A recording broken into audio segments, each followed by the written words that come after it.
Picture this. Me, Reese Witherspoon, in London, ordering fish and chips so often they might start wrapping me in paper. I'm traveling with my Wells Fargo Autograph Journey card, so I earn rewards wherever I book travel. 5 times points with hotels, 4 times with airlines, 3 times on restaurants and other travel, and 1 point on other purchases. Imagine getting rewarded for eating a toad in the hole. Wait, what is a toad in a hole? Visit wellsfargo.com/autograph journey. Terms apply. Hey, it's JJ Virgin, and welcome to the JJ Virgin Lifestyle Show, where I give you the latest cutting-edge intel to help you look, feel, and think better. Now, today's show is all about the gut. My favorite topic. If you've been around at all, you know how much I love talking about GI stuff. And I'm super fortunate today because I have an amazing doc to talk to you about this. And you're going to love how Dr. Vincent Pedre got into all of this, because he's just got a great story. And it is why he's so darn good at what he does. So let me tell you a little bit about him first before we get into the interview. And I will tell you that you are going to love his discussion on what you need to do about heartburn, why you should never take antacids. I'm super excited to share that with you. But first, a little bit about Dr. Vincent Pedre. He's a functional medicine doc. He's the director of Pedre Integrative Health. He's the founder of Dr. Pedre Wellness. And he believes, as do I, that the gut is the gateway towards excellent health. He's got a great book, The Happy Gut, the cleansing program to help you lose weight, gain energy, and eliminate pain that will help you resolve your gut-related health issues. And we are going to have a super cool freebie giveaway for you today that will help you just launch into this right away. Also, to get more from him, be sure to go visit happygutlife.com. And again, his book is The Happy Gut. Alrighty, I'm excited to share Dr. Vincent Pedre with you. All right, let's do it, Dr. Vincent Pedre. Welcome to the show. I'm so glad you're here with me today. Thanks for having me, JJ. Well, it's one of my most favorite topics, and one of my most favorite topics for all of our listeners, too. And you are the best guy I know to be talking about it. So I want to dive in with you because I always think someone's a better practitioner, they're a better expert when they lived through it themselves. And I know you had some gut issues along the way. So why don't we dive in with how you got interested in the gut in the first place? What happened? Well, I was always kind of centered on, really connected to my gut. As I had what I would have called a nervous stomach when I was a child that later became irritable bowel. And it was a result of the best intentions of both my parents and the pediatricians, but doing the wrong thing.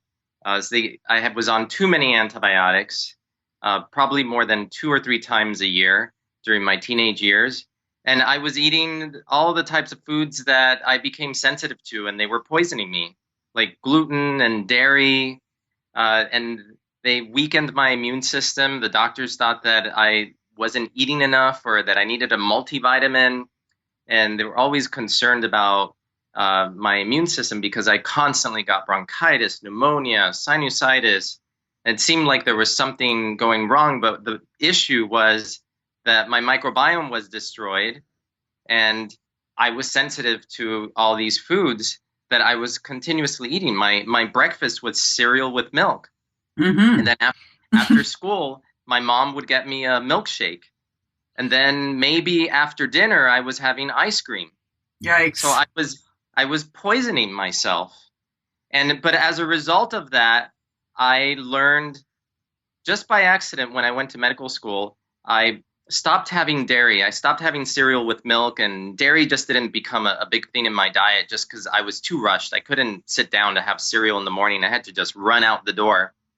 And the first thing I noticed was that my sinuses were clearer and that I wasn't getting sick as often. I used to pick up anybody coughed on me or had a cold near me, and I would get it.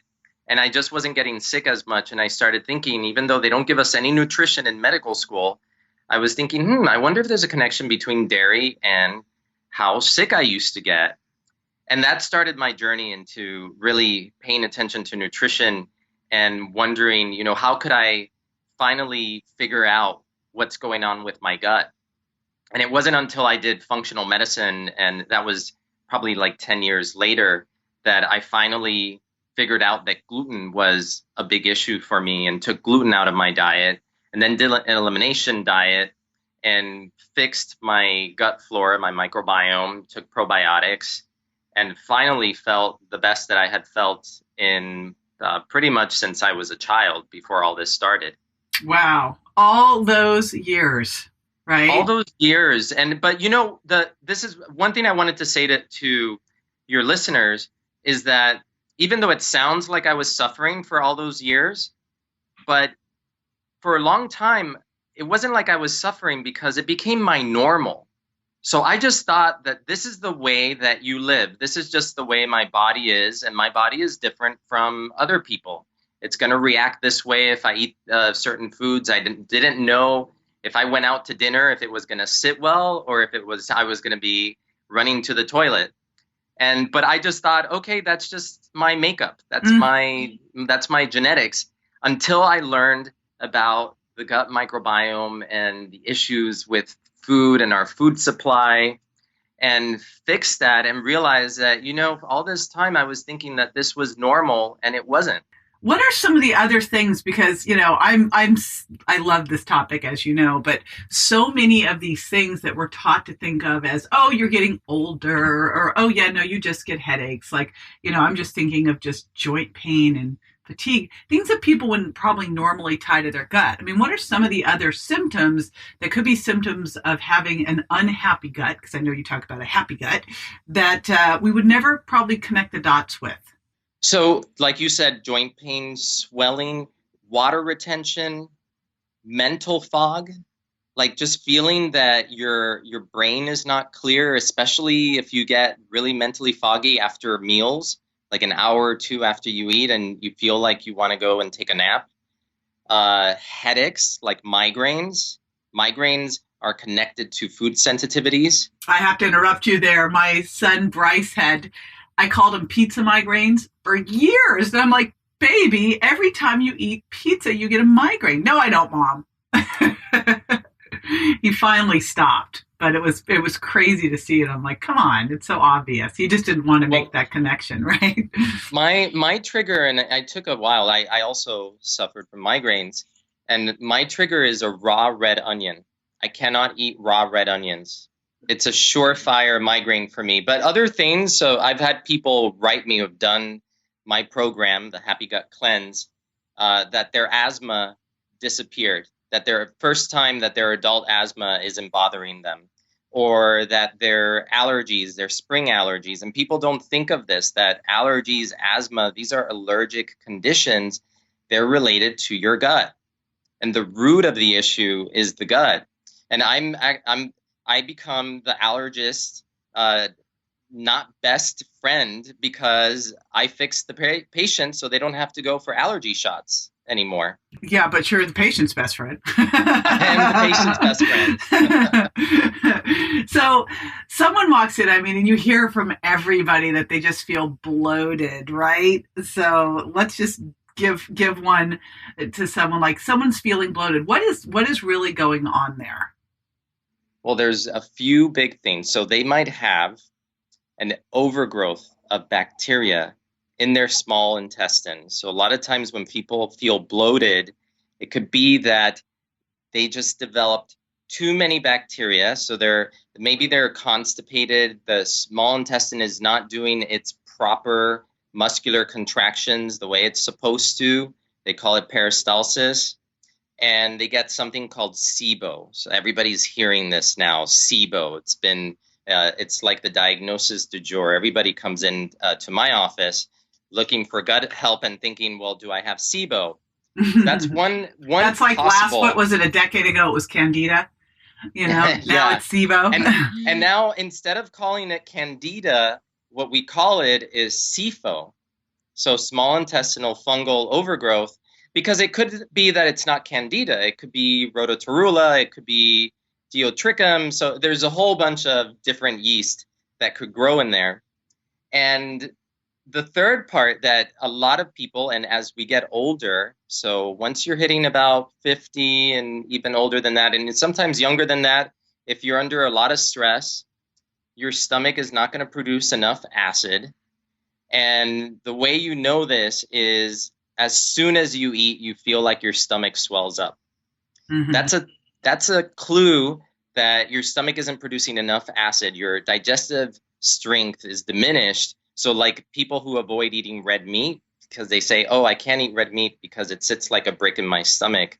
Well, maybe it's not the red meat. Maybe it's that you're just not producing enough acid. So you can't break down the protein. You need the acid to break down protein into amino acids so you can absorb them. So those would be the top three, I would say. But the one that a lot of people don't know about is this low acidity. And everybody's taking anti-acid medications. It's horrible. I love that you're talking about that because this is such a biggie. And I have seen just some horrific things from people on long-term antacids, especially, osteoporosis being a big one. But let's talk about low acid, why it happens, what you should do for it, and the real deal behind these acid reflux medications.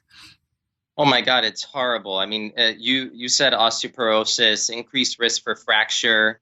And another scary thing I found when I was doing research on an article that I wrote about this, and there's an increased risk for pneumonia, and you could end up in the hospital. And then if you end up in the hospital, then you have an increased risk of getting C. diff. If anybody's heard of that, C. diff causes a really dangerous diarrhea and inflammation of the colon that could actually be life-threatening. It's really dangerous infection.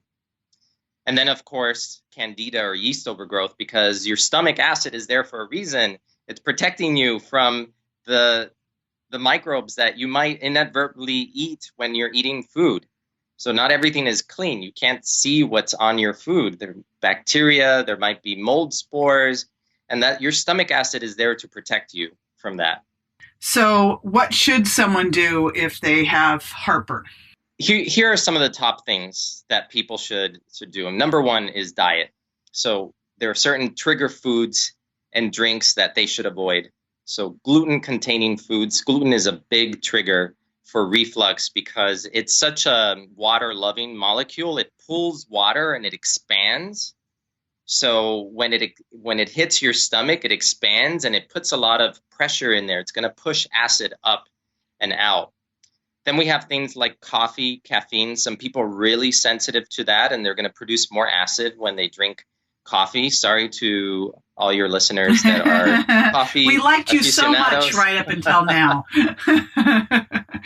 Alcohol, wine, acidic juices, sauces, things that are really fatty, like dairy, cheeses that can also trigger reflux, or cream sauces when you go out to eat. Spicy food, fried food, sauteed onions. Okay, they're not going to like me when I say the next one. I'm holding my breath. Chocolate. Yeah, you're right. You just lost everybody. Chocolate can be a big trigger. But you know what I find is that if you clean out a big part of your diet and you take out some of the other big triggers, you can have your chocolate and it's not going to trigger reflux. It's just really about the balance that you create. Good. You're back and you're back. So what about which foods overall for your gut? What are your favorite foods? My power food is a smoothie that I make for breakfast. And the great thing that I love about doing that is because I need to run out the door. I don't have a lot of time in the morning, but I don't also want to have a breakfast that's not nutritious, because breakfast is going to set the tone for your entire day. And so I make a smoothie with a non-dairy protein powder, a hypoallergenic protein powder. And in it, I'll put every day, it's a different thing. So it's not like I'm making the same smoothie every day. I might switch and put blueberries, which are high in polyphenols and antioxidants, or strawberries, or I might put Swiss chard in there, or hemp seeds, or Brazil nuts, or sometimes I cut up a sliver of ginger. I'm a big fan of ginger. That's one of those gut superfoods. It's anti-inflammatory, Curcumin also, turmeric. That's another gut superfood, anti-inflammatory. It's great for people with inflammatory bowel disease, but also for people who have diverticulosis, which is it can result in an inflammation of the colon, and people who suffer from constipation tend to get diverticulosis. So that's kind of like my go-to. And then there's bone broth. I love bone broth. It has so many healing properties, and it's rich in minerals, rich in collagen. It heals the gut lining, and it nourishes the cells that line your gut with the minerals that they need, as well as your body, so that your microbiome is balanced. And then we can talk about prebiotic foods. So I did a lot of greens, a lot of different greens, and mix in root vegetables in there. So like turnips and parsnips and beets, because they feed the good bacteria in your gut. So you want to rebuild your good guys so they keep the bad guys in check. And what about, I mean, we've talked about some ones of them already, but you're like the absolute worst run from them foods. Do not touch them. Dairy is there because a lot of people are lactose intolerant. So if you're suffering from bloating, from acne even, dairy is a big trigger for adult acne. It's better to stay away. Gluten is problematic, and people who don't think they have a problem with gluten, well, they still may have a problem, because there was a study that showed that gluten increased the permeability of the gut. So it caused what we call leaky gut syndrome in people that were normal, that were gluten sensitive, and that had celiac disease. So the sicker people had more of an increase in their permeability, but even someone who's normal, that you would think has no reaction to gluten, also had an increase in their gut permeability. So, and it's a question, maybe it's just a matter of time. Yeah, let's go bold there, Vincent. Like, what do you think about people eating gluten? Is it for some people okay or not? I think overall, what we've done to the wheat plant, it's not good for anyone. Yay. That's what I was hoping. It's not good for anyone, because there's just way too much gluten, and our bodies are not designed to handle that amount of gluten in our food. And that doesn't even touch the surface, because wheat is then sprayed with one of the most toxic pesticides. It's called glyphosate, Roundup. Everybody knows Monsanto. And that pesticide is used basically as a convenience to desiccate the wheat, to dry it out so that the farmers can harvest the wheat all at the same time. Well, those pesticide residues stay on the wheat. Then you eat it, then you're going to have that pesticide, which is an antimicrobial. It's an antibiotic. It's going to kill your gut microbiome, cause a dysbiosis, and then lead to weight gain. So it's this big circle. Yeah, so nothing good there is what I would have to say. Now, nothing good. Because when I first started telling people to pull out gluten, I got attacked that I was going to create nutrient deficiencies. I'm like, what? No, but you know what? That's the other thing. Glyphosate, so that pesticide that gets on wheat, is a chelator. And what that means is it binds minerals. So talk about creating nutrient deficiency. Yeah. It's going to chelate minerals and steal them from you, so your body can't absorb them. Yeah, it's a double whammy, because you're hurting the gut. It's not going to be able to absorb nutrients as well. Then you're binding up nutrients. It's like, so when I heard that, I'm like, huh? So I know you've got a cool freemium for everybody today, and we're up against the clock, because so before we get to that, I want to throw a little sideways question to you I didn't warn you about. Ready? I know I've already been doing that, but now here's one that's not gut related, but maybe it is. So What's the one thing that you do every day that you feel makes the biggest difference in your life? Well, I kind of gave away the first one, which was my power morning smoothie. So I'm going to say something different that I think is so important for changing the way that you live your life. And I talk about it in my book, Happy Gut. Gratitude, like waking up and writing down, or just going through a mental list of what you're grateful for, thinking about everything that you've done that you should pat yourself on the back for, or even simple things that you're grateful for, because then that sets the tone for the day. And from there, you can set your intention for what you want out of your life and out of, from one day or where you want to go in your life. Well, you know how much I love that one. We didn't plan it, I swear. Now, I know you have your Happy Gut program that really helps someone recover their gut, which really should be, step one. And it goes through, you have this metaphor of care that stands for something. It stands for, what's the CARE for? So the foundation of my 28-day Happy Gut Cleanse is called Gut Care. And care is just the 4 steps of the program: cleanse, activate, restore, and enhance. And each step has a theme to it. You can imagine what cleanse is about. Activate is all about activating the digestion, making your digestive system work at its optimal level. Restore is about restoring the gut microbiome. And enhance is about healing the leaky gut, because guess what? Everybody has a leaky gut. If you've been on antibiotics once in your life, if you've been stressed, you have a leaky gut. So everybody needs to heal this. And my giveaway to your listeners is, if they go to my website, happygutlife.com/gift, they can get my free quick start guide to a happy gut. And as a bonus, I'll give them my 10 top tips for a healthy, happy gut. So some of the advice we talked about today, but some other really great bonus tips, and just kind of a place to give them an idea of where do I start? Because that's the biggest question I get is, okay, I hear your information. I want to make my gut healthier. I want to fix my microbiome.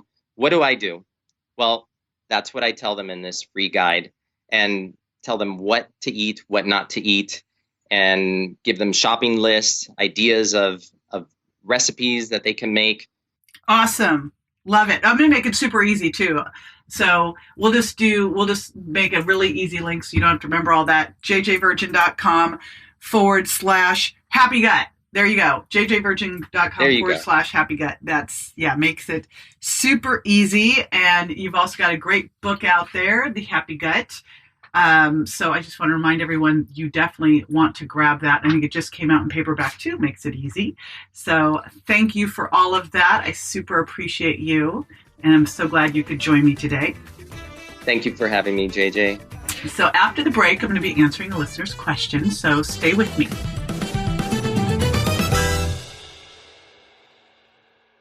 Fact. The true cause of weight gain is not calories.